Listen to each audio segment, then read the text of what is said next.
Hey, what's up? This is Odolena from Odolena Digital. Welcome to my channel. Be sure to subscribe. Every Sunday I post a new video on some of my favorite topics like books. Today I'm talking about a book, this is the last part of this series, a book called Economic Facts and Fallacies by American writer and economist Thomas Sowell. If you want to check the other videos from this series, you can check the whole playlist I have on him, and of course explore the other book reviews that I'm doing on similar topics. So today the topic is the third world fallacies, or kind of like the fallacies that we hear about when we're talking about third world countries. First of all, starting with the term, what is a third world country? It is quite misleading because it kind of suggests that they are first world countries and they're countries that are like 2-3 worlds beyond, like really far away, with a huge discrepancy in living conditions, in per capita GDP, in lifestyle, in opportunities, really. And it is true, there are very big differences, and kind of this book and this chapter of the book is exploring our fallacies when we talk about these differences. All countries started poor. So again, the biggest topic here is to understand why some countries ended up rich and kind of beyond the expectations, like way ahead. Let's say the outliers of the world, maybe the first world countries are actually the outliers of the world, and why the rest, or like some of them, are really lagging behind. What are the big differences? And here very often we fall into the fallacy of the rich and the poor, or the causality. Because the rich are rich, the poor are poor, or thereafter. It's kind of like implies exploitation. There's the effects of the rich taking away from the poor, which Thomas Sowell, of course, is not a big fan of. And he actually supports his views with data. This is why actually I find this part of the book very interesting and insightful for everyone who wants to dig into these topics. There are a lot of differences between different countries, and of course the first one that comes into mind is geography. If you want to check another video I did on this topic, it's called Prisoners of Geography. You can check it here. It's a very interesting book by Thomas Marshall. It's about pretty much like how geography determines wars and conflicts over centuries and centuries. When it comes to the economical impact of a country, geography does play a role, and there are a couple of factors here. First is, of course, the factor of resources like oil, coal, minerals, gold, etc. And here we know that some of the countries that are poorest in the world are actually some of the richest when it comes to mineral resources and oil. So countries like Nigeria and like Venezuela, who are in tremendous trouble, are actually very rich when it comes to resources. So then there must be something else. And there is also another thing that he mentions, and which I think is also very important, is the access and the willingness to interact with the rest of the world of this country. And here he shows on and on again in history that societies and civilizations that lived relatively isolated, either because of geography or because of their own resistance to interact with the rest of the world, to catch up with the rest of the world, and to adopt new technologies and new thinking, have significantly left such civilizations behind. So one big example is Japan, which was not only geographically isolated on a group of islands, but also it was politically isolated for a long period of time. They actually on purpose did not allow any trade or any interaction with the rest of the world. And this led the country to a very isolated state and very technologically disadvantaged, with a bad reputation of not good quality of products, and they were able to transform themselves completely over the course of 20th century to become one of the richest and most prosperous nations on the planet. And there are also opposite examples of countries like Argentina, which is also very rich in resources, not so isolated. However, due to horrible instability, a lot of changes in power over the 20th century, it went from one of the richest, literally one of the richest countries in the beginning of 20th century, to one of the poorest and devastated country with almost consistent defaults on all their loans. Geographic position is important. However, it's not everything. It's kind of like what you do with the resources that you have and what you do with the opportunities that you have to interact with the rest of the world.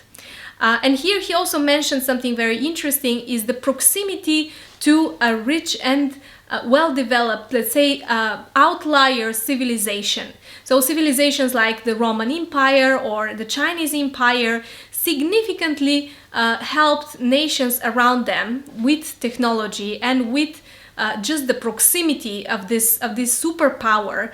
Of course, they would often take over lands or attack neighboring countries and nations. However, over time, these nations benefited tremendously because of the access to technology, to new ideas, to a huge pool of talent that was generated in these empires. Another very important factor is law and order in the country. And here again we see that some of the countries that are poorest in the world are also the most corrupt. And this is a very, very key factor when it comes to the success of businesses, entrepreneurship, and investments, especially the willingness of others to invest into a country. The corruption and the fact that there is no stable law, there is no guarantee that your investment will be protected, that your ownership will be protected, of course, is scaring a lot of investors away. So we cannot say that people in third world countries are not entrepreneurial. On the contrary, we see that 81% of Nigerians are self-employed. So they are all having little businesses like small shops and stands. Maybe they're selling some products. However, most of them are in the state of a peddler. And this is nothing bad about it. Most of the biggest businesses in the world, including Google, started as almost like a peddler little shop in someone's garage. However, for them to move from this stage to a global rich corporation providing thousands of jobs and benefits across the world, then you need something else. You need access to investors' money. You need access to someone else's money. Whether this is from lending from a bank or from VC capital, you need to have access to other people's money in order to actually create these opportunities and to make them into something bigger. So it's not that these countries lack entrepreneurial people. They are thriving with a lot of entrepreneurship, and actually entrepreneurship is the only way out, as there is not many jobs and legal enterprises that provide jobs in these countries. However, the problem is that first there is lack of law and order, strong corruption, and therefore not much investment, foreign investment or internal investment coming in and helping these businesses grow and become more prosperous. This also leads to lack of trust. So even business owners are less likely to trust each other, anyone outside of the family. So you can see that small businesses are staying small because they don't want to bring in new people. They don't trust them. They would keep it small. They would keep it within the family, within a trusted circle. Because in general, in this country, there is not much belief that you can trust the others, that you leave your bike and it's going to be stolen any moment soon. I come from Bulgaria. This is exactly the case. People don't trust each other, don't trust their neighbors. Businesses are staying small within the family, and very often corruption is being cited as one of the strongest in Europe. So you can see that why there's not that many foreign investments. Even though we do have some resources, we are on a relatively good geographical position, still the country is not prospering, and pretty much corruption is one of the main reasons. Another very often quoted reason for the poverty of third world countries is overpopulation. And here Thomas Sowell is pretty much smashing this myth away with just very, very clear data. So if we compare India, which by many standards is still considered a third world country, even though it has been growing economically very strongly over the years. However, it is not, let's say, the most orderly and lawful country. You can check another book which I read about, it's called Capitalism. And it's a big critique of how capitalism is developed in India, kind of the way they are actually ignoring laws and intervening in people's lives, devastating people sometimes. So let's say India, a country which is considered still in a third world, has a population per square kilometers of 455 people, which is quite a lot. Here in Europe, the population per square kilometers is within 30-40 people. So this is 10 times more. However, let's compare this to Singapore. Singapore is one of the richest countries at the moment, and their population per square kilometers is over 8,000 people. And also Hong Kong, also another very rich country, 6,300 people per square kilometers. So the overpopulation does not seem to be the problem. The problem actually with a very huge dispersed population, separated and isolated in areas with difficult access, it makes it very difficult to supply this population with services like sewage, like water, electricity, healthcare, education. Therefore, the living standards of nations with big population, which is very spread around on a very large territory, is very difficult to maintain, and their life standard is suffering because of this remoteness. Whereas in smaller areas where you have tremendous density of population, actually you have much more access to a lot of these services because it's easier and costs less. Plus, there are other reasons why Hong Kong and Singapore are some of the richest countries, but it's not because of overpopulation that countries are being poor. And then finally, I think the chapter where Thomas Sowell is actually coming into his main idea here, and it's about the culture. So he believes that really what makes a country prosperous and what makes a country a disaster is really about the culture of the people who live there and their know-how. So you can destroy the land, you can bomb everything and demolish the country. The way, for example, Europe was completely demolished, almost all European countries were bombarded in the Second World War, and then they were given foreign aid from the United States with the Marshall Plan. They were able to rebuild within less than a decade their economies and get back to leading positions. Why? Because people had already the know-how before the war on how to build industrialized, complex and prosperous economy. And they were able to execute on this. Even though the buildings and the physical, the material was destroyed, the people's know-how was already there. The knowledge and the culture which produced the previous results, it just started rebuilding everything again, kind of getting back to the previous level and continuing beyond and beyond and getting again to some of the highest and strongest results in terms of economy across the world. Why this does not happen even though so much foreign aid has been poured into third world countries?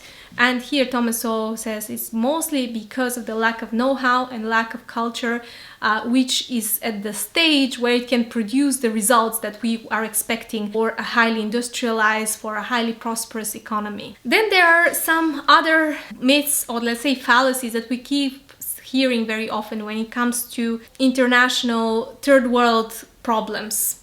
And this is the problem of exploitation. Again, exploitation, the rich are rich because they're taking away from the poor, they're exploiting their resources, they're plundering and over centuries and centuries exhausting the economies of these places.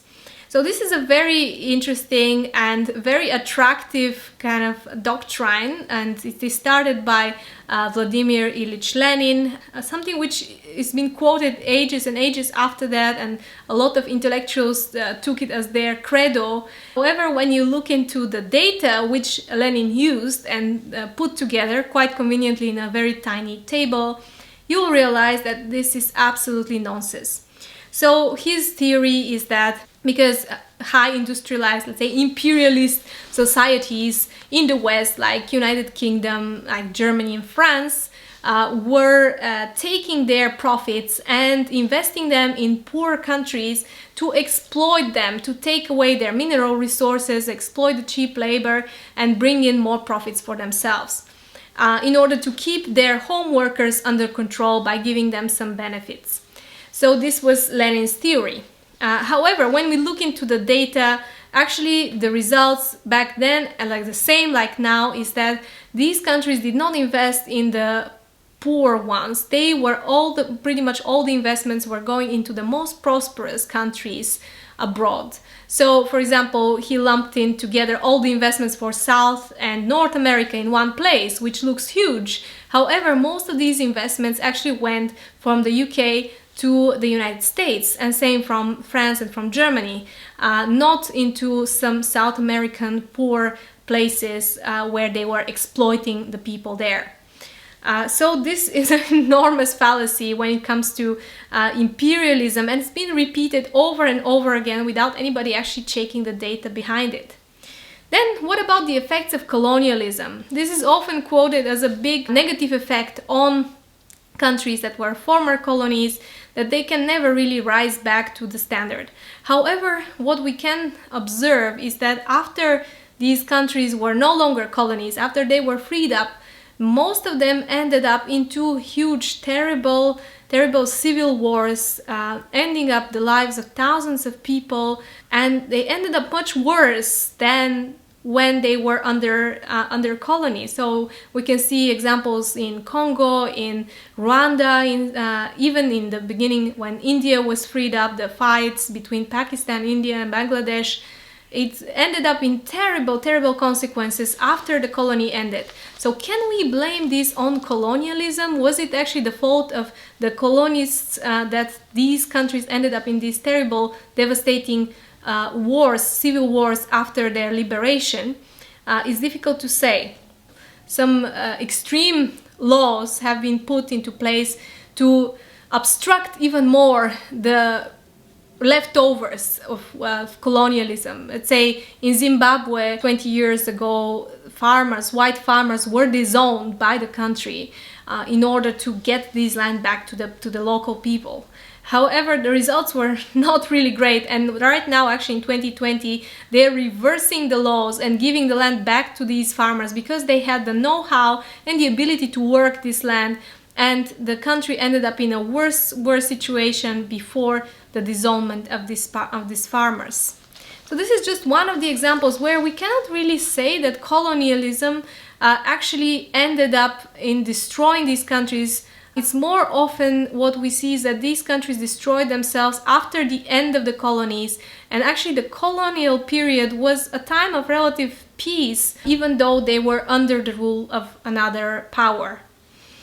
I know a lot of you might disagree with this, but when we look into history and data, also you can see a lot of proof. So this is all from me for today. I hope you enjoyed this video. If you like it, like it. If you don't like it, don't like it. Let me know in the comments what you think about this. Let me know if you want me to review any other books of Thomas Sowell or someone else on this topic. And I'll be back with a new video next week.